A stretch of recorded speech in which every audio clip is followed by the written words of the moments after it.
Brokerage firm axis securities ने अपनी नई रिपोर्ट में कई लार्ज कैप शेयरों पर खरीदारी की सलाह दी है।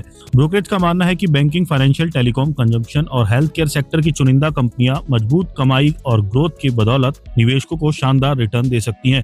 रिपोर्ट के मुताबिक इन शेयरों में मौजूदा स्तर से 12% से लेकर 57% तक की तेजी देखने को मिल सकती है। पहला है बजाज फाइनेंस। ये स्टॉक फिलहाल करीब 802 के स्तर पर है और ब्रोकरेज ने इसका टारगेट 1150 रखा गया है, यानी इसमें लगभग 43% की तेजी की संभावनाएं जताई गई हैं। ब्रोकरेज को कंपनी की मजबूत लोन ग्रोथ और स्थिर एसेट क्वालिटी पर भरोसा है। दूसरा है स्टेट बैंक ऑफ इंडिया। करीब 979 पर ट्रेड कर रहा है। इस सरकारी बैंक के शेयर के लिए ब्रोकरेज ने 1350 का टारगेट दिया है, यानी इसमें मौजूदा स्तर से करीब 38% तक उछाल की संभावना जताई गई है। तीसरा है कोटक महिंद्रा बैंक।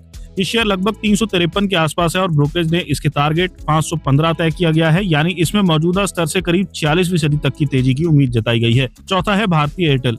ये टेलीकॉम शेयर इस पर 1782 पर कारोबार कर रहा है और ब्रोकरेज ने इसके लिए 2530 का टारगेट दिया गया है। ये इस शेयर में मौजूदा स्तर से करीब 42% तक की तेजी का अनुमान है। पांचवा है एवेन्यू सुपरमार्ट्स। डी मार्ट की पेरेंट कंपनी का शेयर करीब 3957 के आसपास कारोबार कर रहा है और इसका टारगेट प्राइस 4450 रखा गया है।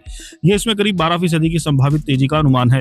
छठा है मैक्स हेल्थ केयर इंस्टीट्यूट। ये शेयर 962 के स्तर पर ट्रेड कर रहा है और इसका टारगेट प्राइस 1250 रुपए तय किया गया है। ये इस शेयर में करीब 30% की संभावित तेजी का अनुमान है। सातवां है LG electronics India. LG electronics के शेयर इस समय 1441 के स्तर पर कारोबार कर रहे हैं। ब्रोकरेज ने इस शेयर के लिए 1815 रुपए का टारगेट प्राइस रखा है। ये शेयर में 26% तक की तेजी की संभावना दिखाता है। आठवां है नेस्ले इंडिया। इस एफएमसीजी कंपनी के शेयर करीब 1175 रुपए पर कारोबार कर रहे हैं। इस शेयर का टारगेट 1500 रुपए रखा गया है। ये इस शेयर में मौजूदा स्तर से लगभग 28% तक की तेजी का अनुमान है। नौवां है टर्नल। जोमेटो की पेरेंट कंपनी के शेयर इस समय 229 के स्तर पर ट्रेड कर रहे हैं और इसका टारगेट प्राइस 360 दिया गया है।